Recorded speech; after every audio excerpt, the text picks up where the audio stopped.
ਤੁਸੀਂ ਪਿਛਲੀਆਂ ਕਲਾਸਾਂ ਵਿੱਚ ਜੋ ਕੁਝ ਦੇਖਿਆ ਹੈ ਉਸ ਦਾ ਸਪਸ਼ਟ ਰੂਪ ਵਿੱਚ ਸਾਰ ਦੇਣਾ। ਇਸ ਲਈ ਇਹਨਾਂ ਸਾਰੀਆਂ ਪਰਿਭਾਸ਼ਾਵਾਂ ਨੂੰ ਇੱਕ ਥਾਂ ਤੇ ਲੈ ਕੇ ਕੁਆਂਟਮ ਮਕੈਨਿਕਸ ਦੀਆਂ ਮੂਲ ਸ਼ਰਤਾਂ ਕੀ ਹਨ, ਇਸ ਨੂੰ ਮੈਂ ਕਈ ਵਾਰ ਦੁਹਰਾਉਂਦਾ ਆ ਰਿਹਾ ਹਾਂ। ਤੁਹਾਡੇ ਕੋਲ ਕੁਝ ਡਾਇਨਾਮਿਕਸ ਵਾਲਾ ਕੁਆਂਟਮ ਮਕੈਨੀਕਲ ਸਿਸਟਮ ਹੈ ਅਤੇ ਤੁਸੀਂ ਰਸਮੀ ਤੌਰ ਤੇ ਕਹਿੰਦੇ ਹੋ ਕਿ ਸਿਸਟਮ ਦੀ ਸਥਿਤੀ ਬਾਰੇ ਸਾਰੀ ਜਾਣਕਾਰੀ ਇਸ ਪਾਸੇ ਸ਼ਾਮਲ ਹੋਣ ਜਾ ਰਹੀ ਹੈ। ਇਸ ਲਈ ਇਹ ਪਹਿਲਾ ਪੋਸਚਰ ਹੈ। ਤੁਸੀਂ ਕਹਿੰਦੇ ਹੋ ਕਿ ਸਿਸਟਮ ਸਟੇਟ ਸਾਈ ਸਾਰੇ ਭੌਤਿਕ ਨਿਰੀਖਣ ਯੋਗਾਨ ਵਿੱਚ ਤਿਆਰ ਕੀਤਾ ਜਾਂਦਾ ਹੈ।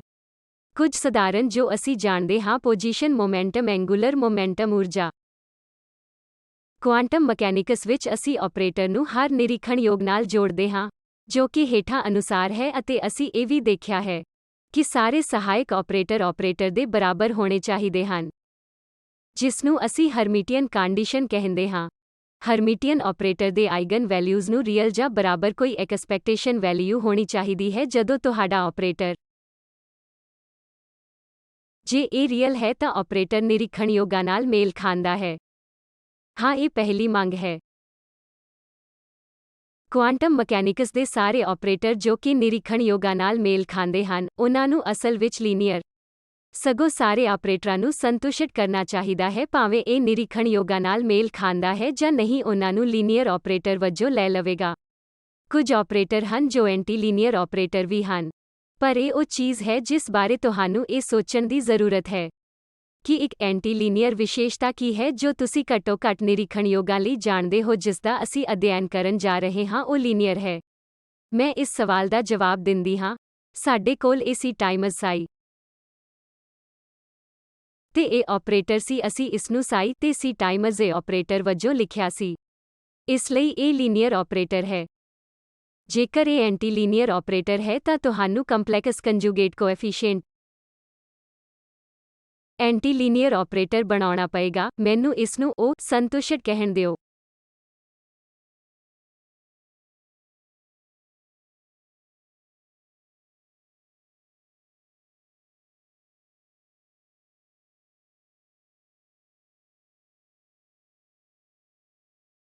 ਕੁਝ ਪੁਆਇੰਟ ਜੇ ਸਾਡੇ ਕੋਲ ਟਾਈਮ ਹੈ ਅਸੀਂ ਇਸ ਬਾਰੇ ਗੱਲ ਕਰਾਂਗੇ। ਇੱਥੇ ਇੱਕ ਟਾਈਮ ਰਿਵਰਸਲ ਆਪਰੇਟਰ ਹੈ ਜਿਸ ਨੂੰ ਇਸ ਪ੍ਰਾਪਰਟੀ ਨੂੰ ਸੰਤੁਸ਼ਟ ਕਰਨਾ ਹੁੰਦਾ ਹੈ। ਘੱਟੋ-ਘੱਟ ਸਾਰੇ ਵਿਹਾਰਕ ਉਦੇਸ਼ਾਂ ਲਈ ਇਸ ਸਮੇਂ ਅਸੀਂ ਜੋ ਲੈਣ ਜਾ ਰਹੇ ਹਾਂ ਉਹ ਨਿਰੀਖਣਯੋਗ ਹਨ ਜਿਨ੍ਹਾਂ ਦਾ ਅਸੀਂ ਅਧਿਐਨ ਕਰ ਰਹੇ ਹਾਂ, ਜਿਵੇਂ ਮੋਮੈਂਟਮ, ਊਰਜਾ। ਇਹ ਸਾਰੀਆਂ ਚੀਜ਼ਾਂ ਲੀਨੀਅਰਟੀ ਪ੍ਰਾਪਰਟੀ ਨੂੰ ਸੰਤੁਸ਼ਟ ਕਰਦੀਆਂ ਹਨ। ਸੋ ਅਸੀਂ ਲੀਨੀਅਰ ਆਪਰੇਟਰਾਂ ਨੂੰ ਦੇਖ ਰਹੇ ਹਾਂ। ਇੱਥੇ ਕੁਝ ਹੋਰ ਸੂਖਮਤਾਵਾਂ ਹਨ। ਇਹ ਐਂਟੀ ਲੀਨੀਅਰ ਆਪਰੇਟਰ ਜੋ ਕਿ ਇੱਕ ਟਾਈਮ ਰਿਵਰਸਲ ਹੈ, ਜੇਕਰ ਤੁਸੀਂ ਦੋ ਟਾਈਮ ਰਿਵਰਸਲ ਕਰਦੇ ਹੋ ਤਾਂ ਇਹ ਆਈਡੈਂਟਿਟੀ ਹੈ। ਇਹ ਸਿਰਫ ਡਿਸਕ੍ਰੀਟ ਆਪਰੇਸ਼ਨ ਲਈ ਪਰਿਭਾਸ਼ਿਤ ਹੈ, ਪਰ ਕੰਟੀਨਿਊਅਸ ਆਪਰੇਸ਼ਨ ਜਿਵੇਂ ਅਨੁਵਾਦ ਜਾਂ ਰੋਟੇਸ਼ਨ ਲਈ ਆਪਰੇਟਰ ਨੂੰ ਲੀਨੀਅਰ ਆਪਰੇਟਰ ਹੋਣਾ ਚਾਹੀਦਾ ਹੈ। ਤੁਸੀਂ ਇਸ ਨੂੰ ਵੀ ਦੇਖਿਆ ਹੈ। ਇੱਕ ਆਈਗਨ ਵੈਲਿਊ ਇਕੁਏਸ਼ਨ I ਕਿਸੇ ਆਪਰੇਟਰ ਲਈ ਪਰਿਭਾਸ਼ਿਤ ਕੀਤਾ ਹੈ। ਉਦਾਹਰਨ ਲਈ ਇਹ ਆਪਰੇਟਰ ਇਹ ਲੈਂਬਡਾ ਆਈਗਨ ਵੈਲਿਊ ਅਤੇ ਫਾਈ ਆਈਸੇਸ ਆਪਰੇਟਰ A ਦੀਆਂ ਆਈਗਨ ਅਵਸਥਾਵਾਂ ਹਨ। ਤੁਹਾਨੂੰ ਇਸ ਨੋਟੇਸ਼ਨ ਆਈਗਨ ਵੈਲਿਊ ਇਕੁਏਸ਼ਨ ਦੀ ਆਦਤ ਪਾਉਣੀ ਪਵੇਗੀ, ਜਿਸ ਦਾ ਮਤਲਬ ਹੈ ਕਿ ਇੱਕ ਆਈਗਨ ਵੈਲਿਊ ਹੈ ਜੋ ਇੱਕ ਆਈਗਨ ਫੰਕਸ਼ਨ ਹੈ ਅਤੇ ਆਈਗਨ ਫੰਕਸ਼ਨ ਇੱਕ ਆਪਰੇਟਰ ਦੇ ਸਬੰਧ ਵਿੱਚ ਆਈਗਨ ਫੰਕਸ਼ਨ ਹੋਵੇਗਾ। ਕਦੇ-ਕਦਾਈਂ ਕੋਈ ਹੋਰ ਆਪਰੇਟਰ ਹੋਵੇਗਾ ਜਿਸ ਦਾ ਵੀ ਉਹੀ ਆਈਗਨ ਫੰਕਸ਼ਨ ਹੋਵੇਗਾ। ਫਿਰ ਦੋਵੇਂ ਆਪਰੇਟਰਾਂ ਲਈ ਇੱਕੋ ਆਈਗਨ ਫੰਕਸ਼ਨ ਹੈ। ਇਹ ਸਾਰੀਆਂ ਸੰਭਾਵਨਾਵਾਂ ਮੌਜੂਦ ਹਨ। ਇਹ ਇੱਕ ਵੱਖਰਾ ਆਈਗਨ ਫੰਕਸ਼ਨ ਹੋ ਸਕਦਾ ਹੈ ਜਾਂ ਇਹ ਇੱਕੋ ਆਈਗਨ ਫੰਕਸ਼ਨ ਹੋ ਸਕਦਾ ਹੈ। ਇਹ ਇੱਕ ਆਈਗਨ ਵੈਲਿਊ ਇਕੁਏਸ਼ਨ ਹੈ ਅਤੇ ਸਾਨੂੰ ਇਸ ਪ੍ਰਾਪਰਟੀ ਨੂੰ ਸੰਤੁਸ਼ਟ ਕਰਨ ਲਈ ਲੀਨੀਅਰ ਆਪਰੇਟਰਾਂ ਦੀ ਵੀ ਲੋੜ ਹੈ। ਮੈਂ ਇਹ ਵੀ ਕਿਹਾ ਹੈ, ਜਦੋਂ ਵੀ ਤੁਸੀਂ ਸ਼ੁਰੂਆਤੀ ਸਟੇਟ ਲੈਂਦੇ ਹੋ ਤਾਂ ਇਹ ਸਾਈ ਤੁਹਾਨੂੰ ਇੱਕ ਨਵੀਂ ਸਟੇਟ ਦੇਵੇਗਾ। ਤੁਸੀਂ ਇਸ ਨੂੰ ਸਾਈ ਦੇ ਰੂਪ ਵਿੱਚ ਇੱਕ ਡੈਗਰ ਅਤੇ ਸਾਈ ਨਾਲ ਬਦਲ ਸਕਦੇ ਹੋ ਅਤੇ ਫਿਰ ਉਹ ਅੰਦਰੂਨੀ ਪ੍ਰੋਡਕਟ ਪ੍ਰਾਪਰਟੀ ਜਿਸ ਵਿੱਚ ਸਟਾਰ ਹੋਣਾ ਚਾਹੀਦਾ ਹੈ। ਅਤੇ ਫਿਰ ਅਸੀਂ ਇਹ ਵੀ ਕਿਹਾ ਕਿ ਨਿਰੀਖਣਯੋਗਾਂ ਲਈ ਜਿਨ੍ਹਾਂ ਦੀ ਐਕਸਪੈਕਟੇਸ਼ਨ ਵੈਲਿਊ ਰੀਅਲ ਹੋਣੀ ਚਾਹੀਦੀ ਹੈ, ਤੁਹਾਡੇ ਕੋਲ ਇਹ ਪ੍ਰਾਪਰਟੀ ਹੋਣੀ ਚਾਹੀਦੀ ਹੈ ਕਿ ਇਹ ਡੈਸ਼ ਦੇ ਬਰਾਬਰ ਹੈ। ਮੈਂ ਤੁਹਾਨੂੰ ਸਟੇਟ ਸਾਈ ਤੇ d/dx ਐਕਸਪੈਕਟੇਸ਼ਨ ਵੈਲਿਊ ਦਾ ਪਤਾ ਲਗਾਉਣ ਲਈ ਕਿਹਾ ਸੀ।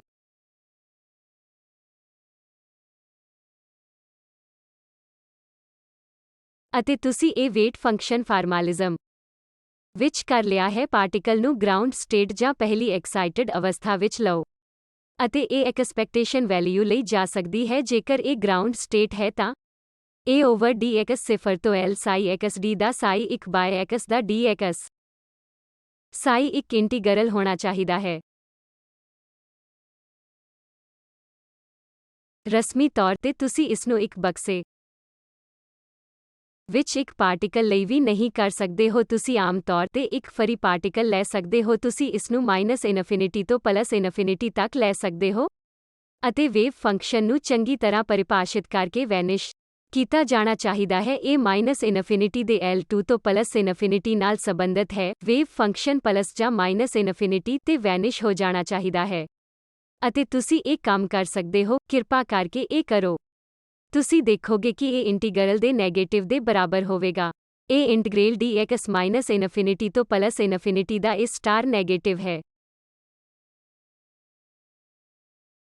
ਠੀਕ ਹੈ, ਸੋ ਤੁਹਾਡੇ ਕੋਲ x psi 1 ਦਾ a d by dx dagger psi 1 ਹੋ ਸਕਦਾ ਹੈ।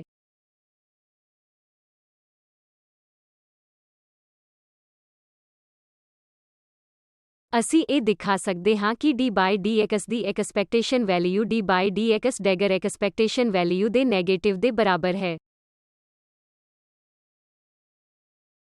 ਫਿਰ ਕੀ ਜੇ general complex A plus IB ਵਿੱਚ ਐਕਸਪੈਕਟੇਸ਼ਨ ਵੈਲਿਊਜ਼ ਇੱਕੋ ਜਿਹੀਆਂ ਹੋਣੀਆਂ ਚਾਹੀਦੀਆਂ ਹਨ।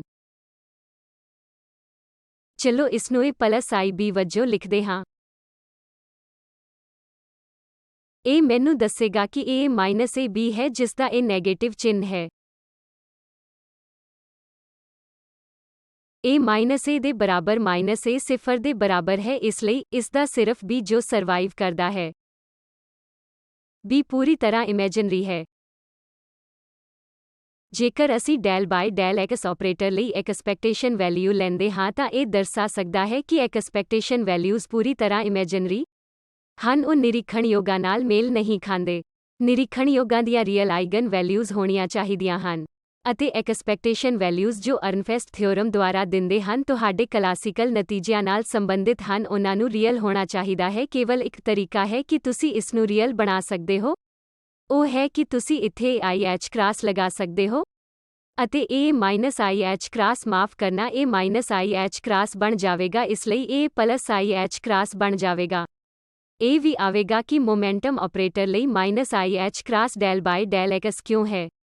ਮੈਨੂੰ ਨਹੀਂ ਲੱਗਦਾ ਕਿ ਤੁਸੀਂ ਜਾਣਦੇ ਹੋ ਕਿ ਡੈਰੀਵੇਸ਼ਨ ਕਿਵੇਂ ਦਰਸਾਉਂਦੀ ਹੈ ਕਿ ਇੱਕ ਆਪਰੇਟਰ ਦੇ ਤੌਰ ਤੇ linear momentum -IH cross del by del x ਹੈ। ਇਹ ਪਲਸ ਅਤੇ ਇਹ ਮਾਈਨਸ ਤੁਹਾਨੂੰ ਇੱਕੋ ਜਿਹੇ ਨਤੀਜੇ ਦੇਵੇਗਾ, ਤਾਂ ਇੱਥੇ ਕੋਈ ਮਾਈਨਸ ਸਾਈਨ ਨਹੀਂ ਹੈ। ਮੈਂ ਇਹ ਪਲਸ IB ਦੇ ਨਾਲ ਹਰਕਤ ਕਰਾਂਗਾ, ਮਾਫ ਕਰਨਾ ਇਹ -IB ਸਹੀ ਹੈ ਨਾ, ਕਿਉਂਕਿ ਇੱਥੇ ਇੱਕ ਡੈਗਰ ਇੱਕ ਚਿੰਨ੍ਹ ਹੈ ਜਿਸਦਾ ਮਤਲਬ ਹੈ ਕਿ ਇਹ ਦੋਵੇਂ ਸਿਰਫ AB ਨੂੰ ਰੱਦ ਕਰਨਗੇ। ਇਸ ਲਈ ਨਿਰੀਖਣਯੋਗਾਂ ਦੀਆਂ ਐਕਸਪੈਕਟੇਸ਼ਨ ਵੈਲਿਊਜ਼ ਰੀਅਲ ਹੋਣੀਆਂ ਚਾਹੀਦੀਆਂ ਹਨ। ਚਲੋ ਇੱਕ ਖਿਡੌਣੇ ਦੀ ਉਦਾਹਰਨ ਦਈਏ ਕਿ ਇਹ ਸਾਰੇ ਨਿਰੀਖਣਯੋਗਾਂ ਲਈ A d by dx operator ਲਈ ਕਿਵੇਂ ਕਰਨਾ ਹੈ, ਜਿਸਦਾ ਅਸੀਂ ਅਧਿਐਨ ਕਰਦੇ ਹਾਂ ਕਿ ਆਈਗਨ ਨੂੰ ਰੀਅਲ ਹੋਣਾ ਚਾਹੀਦਾ ਹੈ। ਇਸ ਲਈ ਉਹਨਾਂ ਆਪਰੇਟਰਾਂ ਨੂੰ ਸਹਿਖੰਡਨ ਆਪਰੇਟਰ ਕਿਹਾ ਜਾਂਦਾ ਹੈ ਜਿਨ੍ਹਾਂ ਨੂੰ A ਇਕੁਅਲ A ਡੈਗਰ ਦੇ ਬਰਾਬਰ ਦੁਆਰਾ ਦਰਸਾਇਆ ਜਾਂਦਾ ਹੈ। ਇਹਨਾਂ ਨੂੰ ਹਰਮੀਟੀਅਨ ਆਪਰੇਟਰ ਵੀ ਕਹਿੰਦੇ ਹਨ। ਹਰਮੀਟੀਅਨ ਅਤੇ ਸਵੈ ਸਹਿਖੰਡਨ ਵਿੱਚ ਮਾਮੂਲੀ ਸੂਖਮ ਅੰਤਰ ਹੈ, ਪਰ ਇਸ ਕੋਰਸ ਲਈ ਸਾਰੇ ਵਿਵਹਾਰਕ ਉਦੇਸ਼ ਲਈ ਹਨ। ਜੇ ਅਸੀਂ ਲੈ ਸਕਦੇ ਹਾਂ ਤਾਂ ਅਸੀਂ ਹਰਮੀਟੀਅਨ ਨੂੰ ਸਵੈ ਸਹਿਖੰਡਨ ਕਹਿ ਸਕਦੇ ਹਾਂ। ਅਸੀਂ ਇਸ ਵਿੱਚ ਨਹੀਂ ਜਾਵਾਂਗੇ। ਇਹ ਇੱਕ ਰਸਮੀ ਤਰੀਕਾ ਹੈ ਜੋ ਤੁਸੀਂ ਇੱਕ ਆਪਰੇਟਰ ਦੇ ਡੋਮੇਨ ਨੂੰ ਦੇਖਦੇ ਹੋ ਅਤੇ ਇਸ ਤਰ੍ਹਾਂ ਅਸੀਂ ਇਸ ਵਿੱਚ ਨਹੀਂ ਜਾਵਾਂਗੇ। ਮੈਂ ਤੁਹਾਨੂੰ ਫੋਰੀਅਰ ਟ੍ਰਾਂਸਫਾਰਮ ਪੇਸ਼ ਕੀਤਾ ਹੈ ਜਿਸ ਵਿੱਚ ਦੱਸਿਆ ਗਿਆ ਹੈ ਕਿ ਜੇਕਰ ਤੁਹਾਡੇ ਕੋਲ ਇੱਕ ਸਕੁਏਅਰ ਸੰਖੇਪ ਕ੍ਰਮ ਅਤੇ ਇੱਕ ਫਾਈਨਾਈਟ ਡਾਇਮੈਂਸ਼ਨਲ ਜਾਂ ਇੱਕ ਕਾਊਂਟੇਬਲ ਇਨਫਾਈਨਾਈਟ ਡਾਇਮੈਂਸ਼ਨਲ ਹੈ, ਇਹ ਸਾਰੀਆਂ ਚੀਜ਼ਾਂ ਅਸੀਂ ਕਰ ਲਈਆਂ ਹਨ। ਪਰ ਜਦੋਂ ਅਸੀਂ K ਨੂੰ ਇੱਕ ਨਿਰੰਤਰਤਾ ਦੇ ਰੂਪ ਵਿੱਚ ਲੈ ਕੇ ਫੋਰੀਅਰ ਟ੍ਰਾਂਸਫਾਰਮ ਕੀਤਾ, ਉੱਥੇ ਵੀ ਇਹ ਅਸਲ ਵਿੱਚ ਇੱਕ ਅਣਗਿਣਤ ਨਿਰੰਤਰਤਾ ਲੀਨੀਅਰ ਵੈਕਟਰ ਸਪੇਸ ਹੈ। Kn ਦਾ ਇਹ ਸੈੱਟ ਜੋ ਸਾਡੇ ਕੋਲ ਹੈ, ਜੋ ਪੀਰੀਓਡਿਕ ਫੰਕਸ਼ਨਾਂ ਲਈ x ਦੇ phi n ਦੇ ਅਨੁਸਾਰ ਹੈ।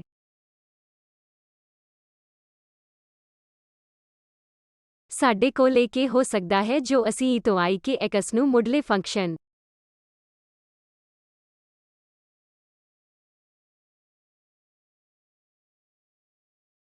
ਦੇ ਤੌਰ ਤੇ ਲਿਖਿਆ ਹੈ ਉਸ ਦੇ ਸਮਾਨ ਹੈ। ਇਸ ਵਿੱਚ ਇੱਕ ਡਿਸਕ੍ਰੀਟਾਈਜ਼ਡ ਇੰਡੈਕਸ ਹੈ, ਇਸ ਲਈ ਕਿ ns ਅਲਾਉਡ ਵੇਵ ਵੈਕਟਰਾਂ ਦਾ ਸੈੱਟ ਹੈ।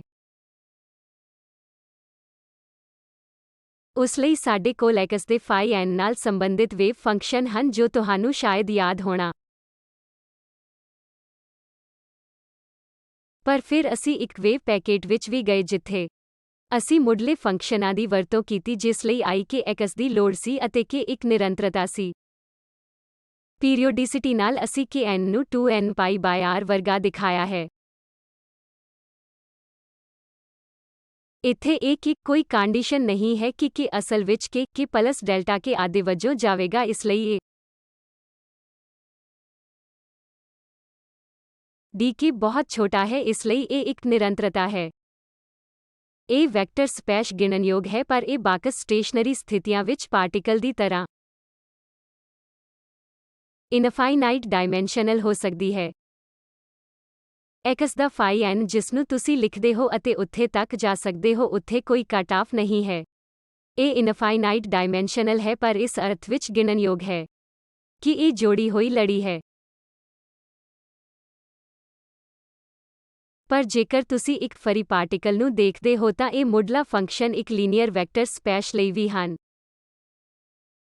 ਪਰ ਇੱਥੇ ਇੱਕ ਨਿਰੰਤਰਤਾ ਹੈ ਕਿਉਂਕਿ ਇੱਥੇ ਇੱਕ ਲੀਨੀਅਰ ਵੈਕਟਰ ਸਪੈਸ਼ ਇੱਕ ਅਣਗਿਣਤ ਲੀਨੀਅਰ ਵੈਕਟਰ ਸਪੈਸ਼ ਹੋਣ ਲਈ ਹੌਲੀ-ਹੌਲੀ ਤੁਹਾਨੂੰ ਕੁਝ ਸਰਲ ਉਦਾਹਰਣਾਂ ਦਿਖਾ ਕੇ ਤੁਹਾਨੂੰ ਐਬਸਟਰੈਕਟ ਨੋਟੇਸ਼ਨ ਵਿੱਚ ਲੈ ਜਾਂਦੀ ਹੈ। ਮੈਨੂੰ ਉਮੀਦ ਹੈ ਕਿ ਤੁਸੀਂ ਇਸ ਦੀ ਸ਼ਲਾਘਾ ਕਰੋਗੇ।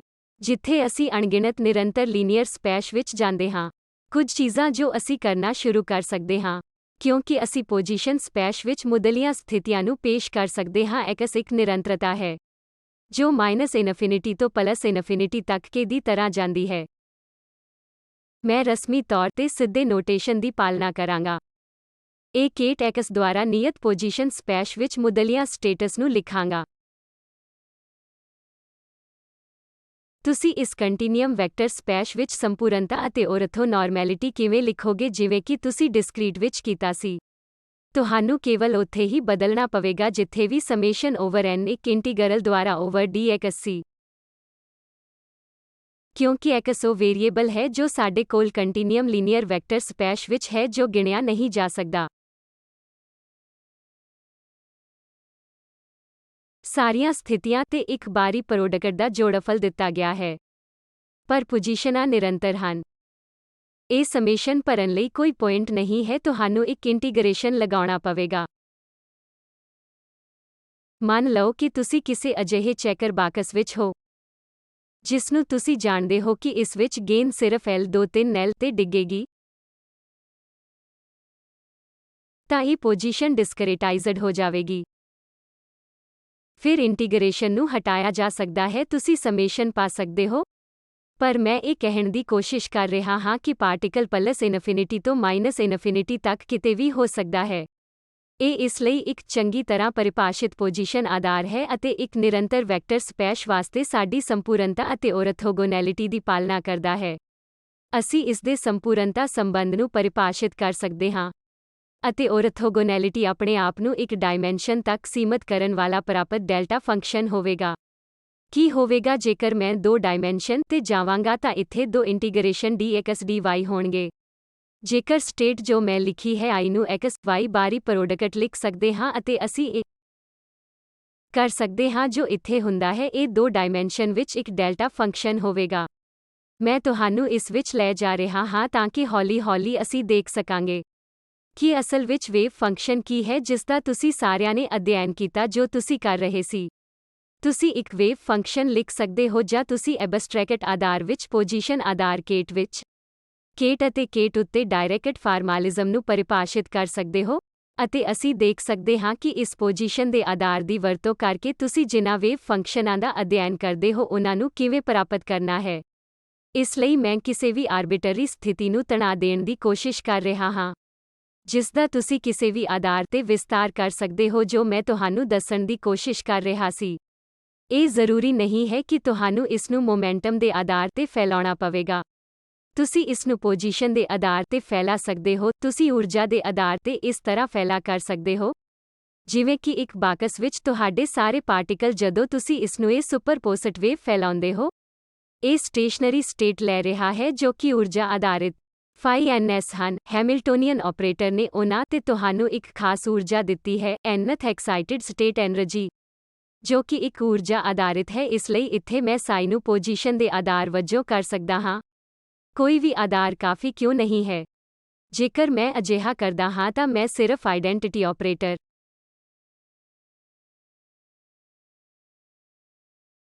ਨੂੰ ਸ਼ਾਮਲ ਕਰ ਸਕਦਾ ਹਾਂ। ਅਸੀਂ ਇਸ ਨੂੰ ਅੰਦਰੂਨੀ ਪ੍ਰੋਡਕਟ ਦੇ ਰੂਪ ਵਿੱਚ ਕੀ ਕਹਾਂਗੇ? ਇਹ ਇੱਕ ਆਰਬਿਟਰੇਰੀ ਸਥਿਤੀ ਸਾਈ ਲਈ ਵਿਸ਼ੇਸ਼ ਐਕਸ ਪੋਜੀਸ਼ਨ ਵਿੱਚ ਹੋਣ ਦਾ ਪ੍ਰੋਬੇਬਿਲਿਟੀ ਐਂਪਲੀਟਿਊਡ ਹੈ।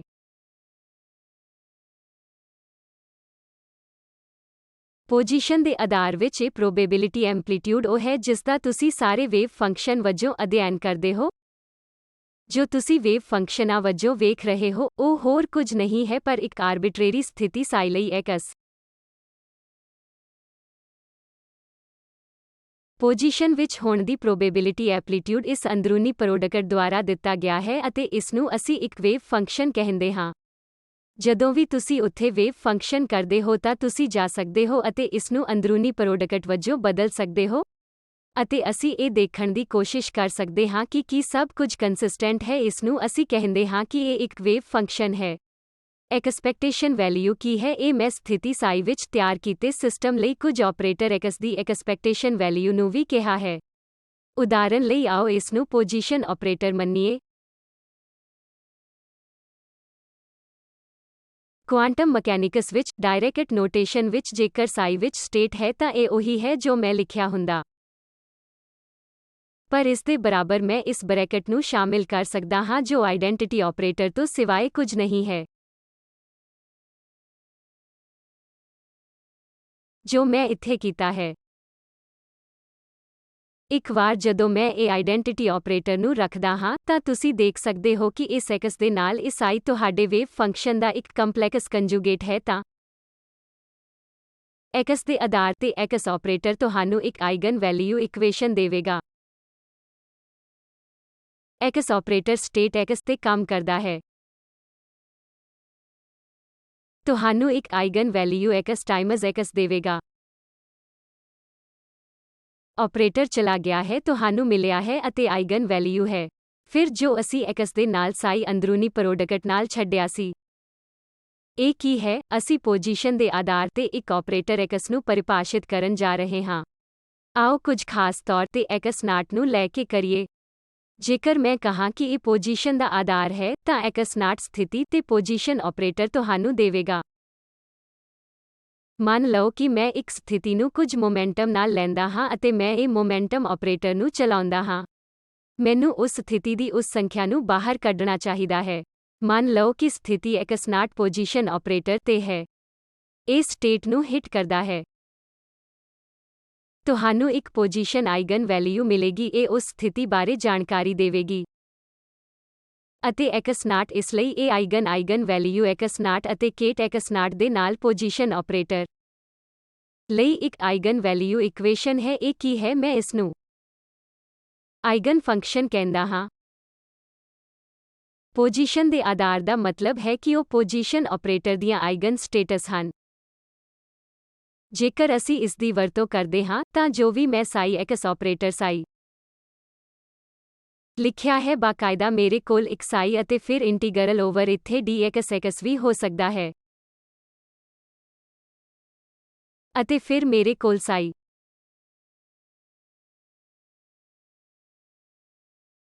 ਤੇ ਇੱਕ ਐਕਸ ਆਪਰੇਟਰ ਹੈ। ਇਸ ਇੰਟੀਗਰਲ ਓਵਰ ਡੀ ਐਕਸ ਮੈਂ ਇਸ ਨੂੰ ਬਾਹਰ ਕੱਢ ਸਕਦਾ ਹਾਂ, ਕੋਈ ਸਮੱਸਿਆ ਨਹੀਂ। ਇਹ ਐਕਸ ਨਾਲ ਸਾਈ ਹੋਵੇਗਾ। ਤੁਹਾਡੇ ਕੋਲ ਇੱਕ ਐਕਸ ਆਪਰੇਟਰ ਹੈ ਜੋ ਐਕਸ ਤੇ ਕੰਮ ਕਰ ਰਿਹਾ ਹੈ ਜੋ ਤੁਸੀਂ ਆਈਗਨ ਵੈਲਿਊ ਐਕਸ ਸਮਝੋਗੇ। ਅਜੇ ਵੀ ਉਲਝਣ ਵਿੱਚ ਹੈ। ਮੈਂ ਪਹਿਲਾਂ ਐਕਸ ਨਾਟ ਲਿਖਿਆ ਸੀ ਪਰ ਸਾਰੇ ਨਿਰੀਖਣਯੋਗ ਆਈਗਨ ਮੁੱਲ ਰੀਅਲ ਹਨ। ਤੁਹਾਡੇ ਸਾਰੇ ਪੋਜੀਸ਼ਨ ਆਪਰੇਟਰ ਇਹ ਸਭ ਇੱਕ ਸਹਿਖੰਡਨ ਆਪਰੇਟਰ ਹੈ। ਜੇਕਰ ਤੁਸੀਂ ਐਕਸ ਸਟਾਰ ਚਾਹੁੰਦੇ ਹੋ ਤਾਂ ਤੁਸੀਂ ਲਿਖ ਸਕਦੇ ਹੋ ਪਰ ਐਕਸ ਸਟਾਰ ਸਾਰੇ ਨਿਰੀਖਣਯੋਗ ਲਈ ਐਕਸ ਦੇ ਬਰਾਬਰ ਹੈ।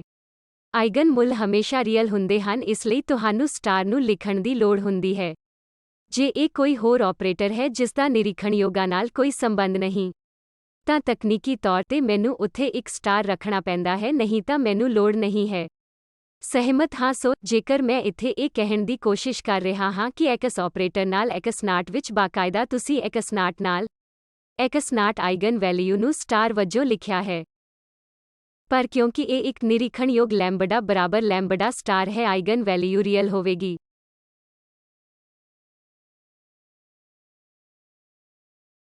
ਇਸ ਲਈ ਸਾਨੂੰ ਇੱਕ ਸਟਾਰ ਲਗਾਉਣ ਦੀ ਲੋੜ ਨਹੀਂ ਹੈ। ਫਿਰ ਹੋਰ ਕੀ ਬਚਿਆ ਹੈ ਜੋ ਸਾਈ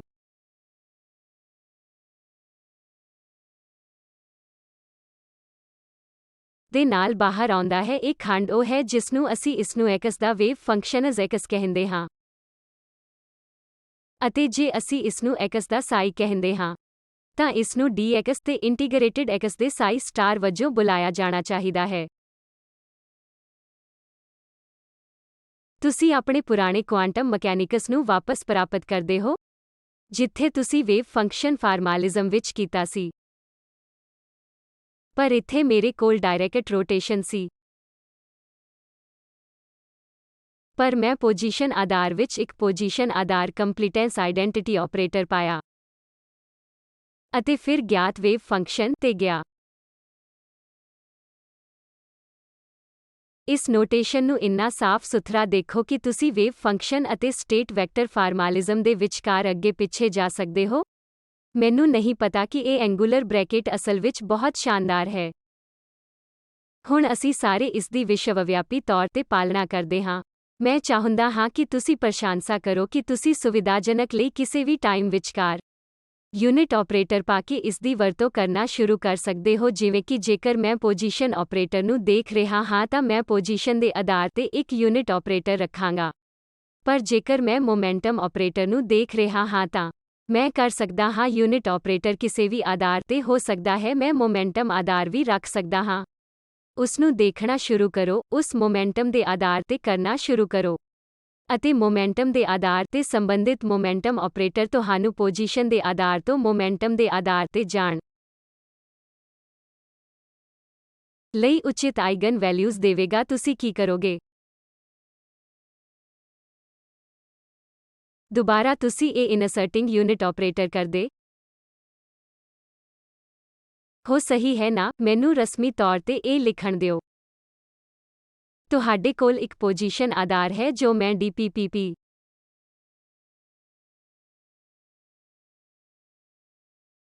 ਲਿਖ ਸਕਦਾ ਹਾਂ। ਇਹ ਐਕਸ ਤੇ ਕੰਮ ਕਰਨ ਵਾਲਾ ਆਈਡੈਂਟਿਟੀ ਆਪਰੇਟਰ ਹੈ, ਕੁਝ ਵੀ ਗਲਤ ਨਹੀਂ ਹੈ। ਇਸ ਲਈ ਜੇਕਰ ਮੈਂ ਐਕਸ ਲੈਂਦਾ ਹਾਂ ਤਾਂ ਇਹ ਡੀ ਸਟੇਟ P ਹੈ ਅਤੇ ਫਿਰ ਐਕਸ ਦੇ ਨਾਲ P ਦਾ ਇਹ ਅੰਦਰੂਨੀ ਪ੍ਰੋਡਕਟ ਹੈ। ਇਹ ਅੰਦਰੂਨੀ ਪ੍ਰੋਡਕਟ ਕੀ ਹੈ ਜਿਸ ਨੂੰ ਲੱਭਣਾ ਹੋਵੇਗਾ ਅਤੇ ਅਸੀਂ ਇਹ ਕਿਸੇ ਪੁਆਇੰਟ ਤੇ ਕਰਾਂਗੇ ਅਤੇ ਦਿਖਾਵਾਂਗੇ ਕਿ ਇਹ ਜਿਵੇਂ E ਤੋਂ IPX by H ਕ੍ਰਾਸ ਹੈ, ਇਹ E ਤੋਂ IPX by H ਕ੍ਰਾਸ ਬਣ ਜਾਵੇਗਾ। ਅਸੀਂ ਇਸ ਨੂੰ ਕੁਝ ਅਰਥਾਂ ਵਿੱਚ ਮੋਮੈਂਟਮ ਬੇਸਿਸ ਅਤੇ ਪੋਜੀਸ਼ਨ ਬੇਸਿਸ ਦੇ ਵਿਚਕਾਰ ਇੱਕ ਆਧਾਰ ਤੋਂ ਦੂਜੇ ਆਧਾਰ ਵਿੱਚ ਜਾ ਕੇ ਸਾਬਿਤ ਕਰਾਂਗੇ। ਫੋਰੀਅਰ ਟ੍ਰਾਂਸਫਾਰਮ ਦਿਖਾਈ ਦਿੰਦਾ ਹੈ, ਪਰ ਤੁਹਾਡੇ ਲਈ ਪੇਸ਼ ਕੀਤਾ ਹੈ ਕਿ ਕੰਟੀਨਿਊਮ ਲੀਨੀਅਰ ਵੈਕਟਰ ਸਪੇਸ ਵਿੱਚ ਅਣਗਿਣਤ ਲੀਨੀਅਰ ਵੈਕਟਰ ਸਪੇਸ ਵਿੱਚ ਇੱਕ ਯੂਨਿਟ ਆਪਰੇਟਰ ਹੈ। ਇਹ ਸੰਪੂਰਨਤਾ ਦੀ ਕੰਡੀਸ਼ਨ ਹੈ ਅਤੇ ਮੋਮੈਂਟਮ ਸਪੇਸ ਵਿੱਚ ਸੰਬੰਧਿਤ ਔਰਥੋਗੋਨੈਲਿਟੀ ਕੰਡੀਸ਼ਨ PP ਪ੍ਰਾਈਮ ਹੋਵੇਗੀ। ਜੇਕਰ ਤੁਸੀਂ ਇੱਕ ਡਾਇਮੈਂਸ਼ਨ ਵਿੱਚ ਹੋ, ਤੁਹਾਡੇ ਕੋਲ PX ਪ੍ਰਾਈਮ ਹੈ ਤਾਂ ਇਹ PX ਪ੍ਰਾਈਮ ਦਾ ਇਹ ਡੈਲਟਾ ਫੰਕਸ਼ਨ ਹੋਵੇਗਾ। ਸਾਨੂੰ ਇਹ ਯਾਦ ਰੱਖਣ ਦੀ ਜ਼ਰੂਰਤ ਹੈ ਕਿ ਜਦੋਂ ਤੁਸੀਂ ਇੱਕ ਅਣਗਿਣਤ ਕੁਆਂਟਮ ਹੋ ਤਾਂ ਤੁਸੀਂ ਲੀਨੀਅਰ ਵੈਕਟਰ ਸਪੇਸ ਹੋ। ਤੁਹਾਡੇ ਕੋਲ ਔਰਥੋਨੋਰਮੈਲਿਟੀ ਲਈ ਡੈਲਟਾ ਫੰਕਸ਼ਨ ਹੋਵੇਗਾ। ਅਸੀਂ ਇਹ ਫੰਕਸ਼ਨ ਸਪੇਸ ਵਿੱਚ ਕੀਤਾ ਸੀ। ਤੁਸੀਂ ਵਾਪਸ ਜਾਓ ਅਤੇ ਫੰਕਸ਼ਨ ਸਪੇਸ ਨੂੰ ਦੁਬਾਰਾ ਲਿਖੋ। ਇਹ ਉਸੇ ਤਰ੍ਹਾਂ ਹੈ ਜੋ ਤੁਸੀਂ ਇੱਕ ਵੇਵ ਫੰਕਸ਼ਨਾਂ ਨਾਲ ਕਰਦੇ ਹੋ। ਤੁਸੀਂ ਦੇਖੋਗੇ ਕਿ ਉਹ ਸਾਰੇ ਉੱਥੇ ਦਿਖਾਈ ਦੇਣਗੇ। ਇੱਕ ਐਬਸਟਰੈਕਟ ਸਟੇਟ ਸਾਈ ਵਿੱਚ ਇੱਕ ਸਿਸਟਮ ਲਈ ਅਸੀਂ ਇੱਕ ਪੋਜੀਸ਼ਨ ਆਪਰੇਟਰ ਲਈ ਇਸ ਐਕਸਪੈਕਟੇਸ਼ਨ ਵੈਲਿਊ ਨੂੰ ਜਾਂ ਤਾਂ ਇਸ ਵੇਵ ਫੰਕਸ਼ਨ ਫਾਰਮਾਲਿਜ਼ਮ ਵਿੱਚ ਜਾਂ ਇੱਥੇ ਹੱਲ ਕਰ ਸਕਦੇ ਹਾਂ ਅਤੇ ਦੋਵੇਂ ਬਰਾਬਰ ਹਨ। ਇਹ ਸਾਈ ਸਟਾਰ x ਦਾ ਮੁਲਾਂਕਣ ਕਰਨ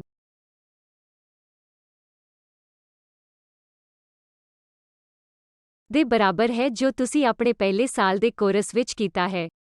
ਇੱਕ ਵਾਰ ਜਦੋਂ ਸਾਡੇ ਕੋਲ ਐਕਸਪੈਕਟੇਸ਼ਨ ਮੁੱਲਾਂ ਵਿੱਚ ਆਪਰੇਟਰ ਹੁੰਦੇ ਹਨ, ਤਾਂ ਅਸੀਂ ਇਹ ਵੀ ਦੇਖਣਾ ਚਾਹਾਂਗੇ ਕਿ ਮੁਲਾਂਕਣ ਵਿੱਚ ਅਨਿਸ਼ਚਿਤਤਾ ਕੀ ਹੈ। ਤੁਹਾਡੇ ਸਟੈਂਡਰਡ ਡੇਵੀਏਸ਼ਨ ਦੇ ਸਮਾਨ ਕੁਝ ਵੀ ਨਹੀਂ ਹੈ। ਤੁਸੀਂ ਇਹ ਕਿਵੇਂ ਪਰਿਭਾਸ਼ਿਤ ਕਰਦੇ ਹੋ ਕਿ ਤੁਸੀਂ ਪਰਿਭਾਸ਼ਿਤ ਕਰਦੇ ਹੋ ਪੋਜੀਸ਼ਨ ਵਿੱਚ ਅਨਿਸ਼ਚਿਤਤਾ ਪੋਜੀਸ਼ਨ ਆਪਰੇਟਰ ਦੇ ਸਕੁਏਅਰ ਦੀ ਐਕਸਪੈਕਟੇਸ਼ਨ ਵੈਲਿਊ ਪਤਾ ਕਰਨਾ ਹੈ। x ਦੀ ਐਕਸਪੈਕਟੇਸ਼ਨ ਵੈਲਿਊ ਨੂੰ ਘਟਾਓ ਅਤੇ ਫਿਰ ਸਕੁਏਅਰ ਨੂੰ ਸਟੈਂਡਰਡ ਡੇਵੀਏਸ਼ਨ ਦੀ ਤਰ੍ਹਾਂ ਲਓ, ਜੋ ਤੁਹਾਨੂੰ ਇਸ ਐਕਸਪੈਕਟੇਸ਼ਨ ਵੈਲਿਊ ਤੇ ਕਰਨਾ ਪੈਂਦਾ ਹੈ, ਜੋ ਤੁਸੀਂ ਕਿਸੇ ਸਕੁਏਅਰ ਨਾਲ ਕੀਤਾ ਹੈ। ਧੰਨਵਾਦ। ਇਸ ਲਈ ਇੱਕ ਸਕੁਏਅਰ ਹੋਣਾ ਚਾਹੀਦਾ ਹੈ, ਜਾਂ ਤੁਸੀਂ ਸਕੁਏਅਰ ਡੈਲਟਾ x ਸਕੁਏਅਰ ਲਿਖ ਸਕਦੇ ਹੋ। ਮੈਂ ਇਸ ਮਾਪ ਦੇ ਮੁੱਦਿਆਂ ਤੇ ਕੁਝ ਟਾਈਮ ਬਿਤਾਉਣਾ ਚਾਹੁੰਦਾ ਹਾਂ। ਜੇਕਰ ਤੁਸੀਂ ਪੋਜੀਸ਼ਨ ਨੂੰ ਮਾਪਣਾ ਚਾਹੁੰਦੇ ਹੋ, ਜੇਕਰ ਤੁਸੀਂ ਕਿਸੇ ਸਟੇਟ ਨੂੰ ਦਿੱਤੀ ਗਈ ਊਰਜਾ ਨੂੰ ਮਾਪਣਾ ਚਾਹੁੰਦੇ ਹੋ, ਤਾਂ ਤੁਸੀਂ ਕਿਵੇਂ ਜਾਣਦੇ ਹੋ ਕਿ ਉਸ ਸਟੇਟ ਦੀ ਊਰਜਾ ਕੀ ਹੈ? ਉਦਾਹਰਨ ਲਈ, ਜੇਕਰ ਇਹ ਸਟੇਸ਼ਨਰੀ ਸਟੇਟ ਹੈ, ਤਾਂ ਤੁਸੀਂ ਇੱਕ ਹੈਮਿਲਟੋਨੀਅਨ ਆਪਰੇਟਰ ਦਾ ਸੰਚਾਲਨ ਕਰਦੇ ਹੋ ਜੋ ਕਿ ਅਰਨਫੈਸਟ ਥਿਓਰਮ ਦੁਆਰਾ ਹੈਮਿਲਟੋਨੀਅਨ ਦੀ ਇੱਕ ਐਕਸਪੈਕਟੇਸ਼ਨ ਵੈਲਿਊ ਲੱਭਣ ਦੇ ਬਰਾਬਰ ਹੈ। ਇਹ ਊਰਜਾ ਜਾਂ ਔਸਤ ਊਰਜਾ ਦੇ ਬਰਾਬਰ ਹੋਣਾ ਚਾਹੀਦਾ ਹੈ। ਪਰ ਇਹ ਸਥਿਤੀ ਇੱਕ ਆਈਗਨ ਸਟੇਟ ਹੈ, ਤਾਂ ਇਹ ਅਸਲ ਵਿੱਚ ਤੁਹਾਨੂੰ ਸਹੀ ਊਰਜਾ ਦੇਵੇਗਾ। ਹੈਮਿਲਟੋਨੀਅਨ ਮੰਨਦਾ ਹੈ ਕਿ ਕੁਝ ਸਾਈ n ਤੇ ਇਸ ਦਾ ਸੰਚਾਲਨ E n ਟਾਈਮਜ਼ ਸਾਈ n ਹੈ ਅਤੇ ਤੁਹਾਡੀ ਸਟੇਟ ਸਾਈ n ਵਿੱਚ ਹੈ।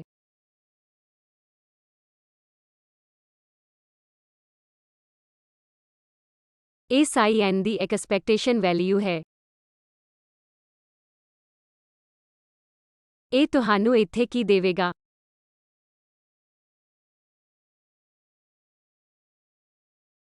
ਜੇ ਤਿਆਰ ਕੀਤੀ ਗਈ ਸਟੇਟ ਇੱਕ ਸੰਪੂਰਨ ਆਈਗਨ ਸਟੇਟ ਵਿੱਚ ਹੈ, ਤਾਂ ਅਸੀਂ ਉਸ ਸਟੇਟ ਦੀ ਊਰਜਾ ਨੂੰ ਮਾਪਣ ਦੀ ਕੋਸ਼ਿਸ਼ ਕਰਦੇ ਹਾਂ ਜਾਂ ਉਸ ਸਟੇਟ ਵਿੱਚ ਤਿਆਰ ਕੀਤੇ ਸਿਸਟਮ ਦੀ ਔਸਤ ਊਰਜਾ ਲੱਭਣ ਦੀ ਕੋਸ਼ਿਸ਼ ਕਰਦੇ ਹਾਂ। ਤਾਂ ਦੋਵੇਂ ਤੁਹਾਨੂੰ ਕੁਝ ਊਰਜਾ ਦੀ ਆਈਗਨ ਵੈਲਿਊ ਦੇਣਗੇ। ਪਰ ਤੁਸੀਂ ਇੱਕ ਸੁਪਰਪੋਸਟੂਲੇਟਸ ਲਈ ਐਕਸਪੈਕਟੇਸ਼ਨ ਮੁੱਲਾਂ ਵਿੱਚ ਅਸਲ ਵਿੱਚ ਕੀ ਕਰ ਰਹੇ ਹੋ?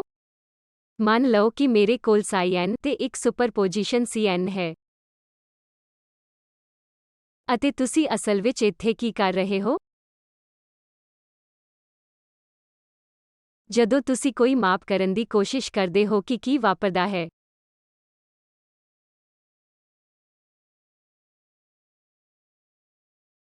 ਸਿਸਟਮ ਕਿਸੇ ਵਿਸ਼ੇਸ਼ ਲਈ ਕਲੈਪਸ ਹੋ ਜਾਂਦਾ ਹੈ, ਜਿਸ ਸਟੇਟ ਨੂੰ ਅਸੀਂ ਨਹੀਂ ਜਾਣਦੇ।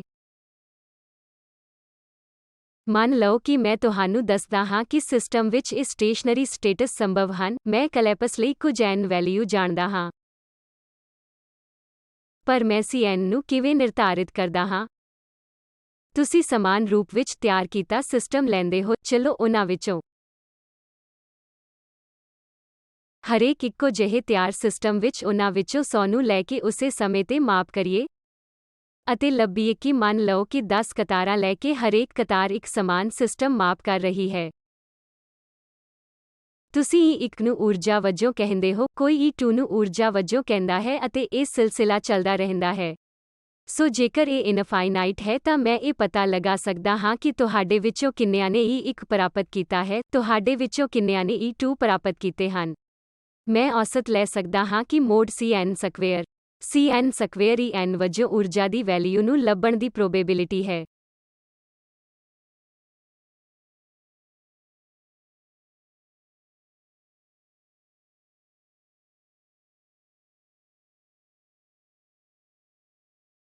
ਕਿਉਂਕਿ ਅਸੀਂ ਇਸ ਨੂੰ ਹਮੇਸ਼ਾ ਸਰਲ ਕਰਨ ਲਈ ਲੈਂਦੇ ਹਾਂ।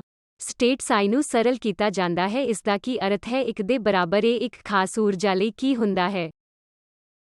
ਜਦੋਂ ਤੁਹਾਡੇ ਕੋਲ ਇਨਫਾਈਨਾਈਟਲੀ ਸਮਾਨ ਰੂਪ ਵਿੱਚ ਤਿਆਰ ਸਿਸਟਮ ਹੁੰਦਾ ਹੈ, ਹਰੇਕ ਸਿਸਟਮ ਦੀ ਇੱਕੋ ਸਮੇਂ ਮੇਜ਼ਰਮੈਂਟ ਕਰਨ ਦੀ ਕੋਸ਼ਿਸ਼ ਕਰੋ। ਤੁਹਾਡੇ ਕੋਲ ਵੱਖਰੀ ਊਰਜਾ ਹੋਵੇਗੀ, ਕਿਸੇ ਨੂੰ ਕੁਝ ਮਿਲੇਗਾ।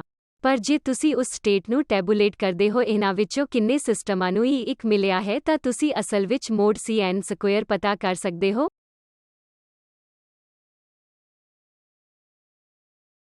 ਇਹ ਉਹ ਹੈ ਜੋ ਅਸੀਂ ਇੱਕ ਸਟੇਟ ਵੈਕਟਰ ਤੋਂ ਜਾਣਕਾਰੀ ਪ੍ਰਾਪਤ ਕਰਦੇ ਹਾਂ, ਅਤੇ ਅਸੀਂ ਇੱਕ ਸਮਾਨ ਤਿਆਰ ਕੀਤੇ ਆਧਾਰ ਤੇ ਅਜਿਹਾ ਕਰਕੇ ਇਸ ਮੋਡ Cn ਸਕੁਏਅਰ ਨੂੰ ਪਤਾ ਕਰਦੇ ਹਾਂ। ਮਾਪ ਜਦੋਂ ਅਸੀਂ ਕਰਦੇ ਹਾਂ ਜਿੱਥੇ ਮੈਂ ਸਟੇਟ ਨੂੰ ਲੈਂਦਾ ਹਾਂ ਇੱਕ ਵਿਅਕਤੀ ਜਦੋਂ ਉਹ ਮਾਪ ਕਰਦਾ ਹੈ ਤਾਂ ਉਹ ਟੇਬਲ ਹੈ ਜੋ ਉਹ ਮਾਪ ਰਿਹਾ ਹੈ। ਉਹ ਜਾਣਦਾ ਹੈ ਕਿ ਉਸਨੂੰ E1 ਜਾਂ E2 ਜਾਂ E3 ਜਾਂ ਕੁਝ ਮਿਲੇਗਾ। ਪਰ ਇਹ ਨਿਸ਼ਚਿਤ ਤੌਰ ਤੇ ਉਸ ਸੈੱਟ ਵਿੱਚ ਹੋਵੇਗਾ। ਜੇਕਰ ਸਿਸਟਮ ਵਿੱਚ ਊਰਜਾ E1, E2, E3 ਨਾਲ ਸਟੇਸ਼ਨਰੀ ਸਟੇਟਸ ਹਨ। ਜਦੋਂ ਉਹ ਮਾਪ ਕਰਦਾ ਹੈ ਤਾਂ ਉਸਨੂੰ 1.1 ਟਾਈਮਜ਼ E1 ਨਹੀਂ ਮਿਲੇਗਾ। ਉਸਨੂੰ E1 ਜਾਂ E2 ਮਿਲੇਗਾ। ਤੁਸੀਂ ਇਸ ਵਿਚਕਾਰ ਕੁਝ ਇੰਟਰਮੀਡੀਏਟ ਨਹੀਂ ਪ੍ਰਾਪਤ ਕਰ ਸਕਦੇ ਕਿ ਉਹ ਮਾਪ ਨਹੀਂ ਕਰੇਗਾ। ਉਹ stationery state energy eigen value ਵਿੱਚੋਂ ਸਿਰਫ ਇੱਕ ਨੂੰ ਮਾਪੇਗਾ।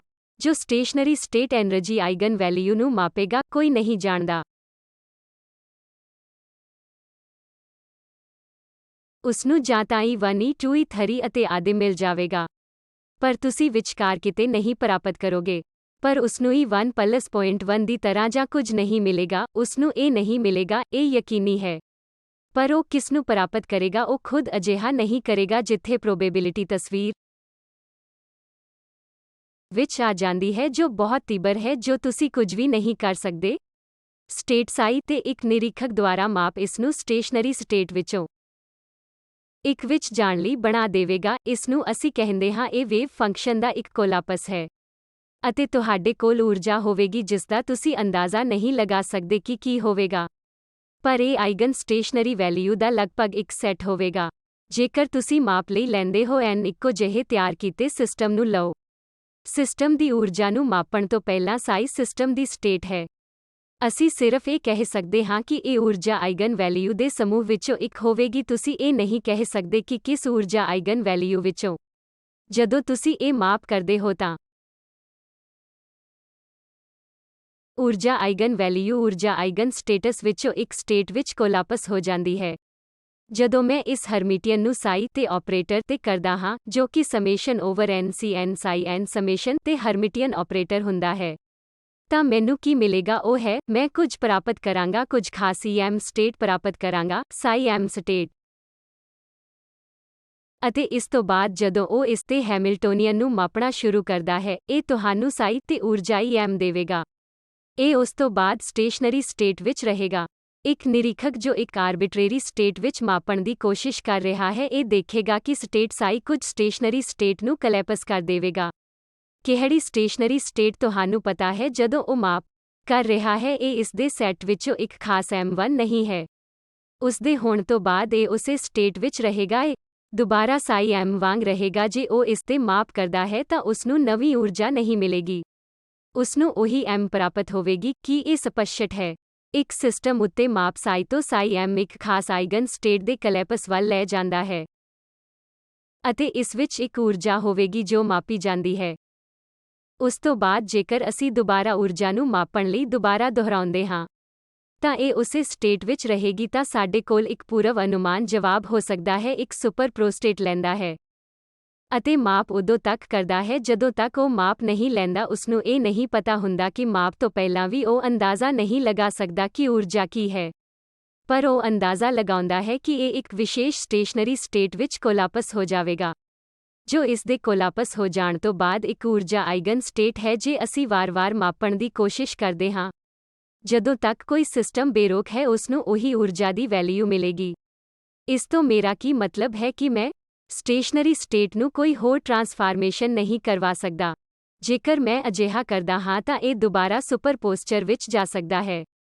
ਜਦੋਂ ਤੱਕ ਮੈਂ ਸਿਸਟਮ ਨੂੰ ਡਿਸਟਰਬ ਨਹੀਂ ਕਰਦਾ ਹਾਂ ਮੈਂ ਇਸ ਨੂੰ ਕੋਲਾਪਸ ਤੋਂ ਬਾਅਦ ਰੱਖਦਾ ਹਾਂ ਇਹ ਉਸ ਕੋਲਾਪਸ ਵਿੱਚ ਹੀ ਰਹੇਗਾ ਜੋ ਉਸ ਆਪਰੇਟਰ ਦੀਆਂ ਆਈਗਨ ਸਟੇਟਸ ਵਿੱਚੋਂ ਇੱਕ ਹੈ। ਇਸ ਲਈ ਮੈਨੂੰ ਇੱਥੇ ਰੁਕਣ ਦਿਓ।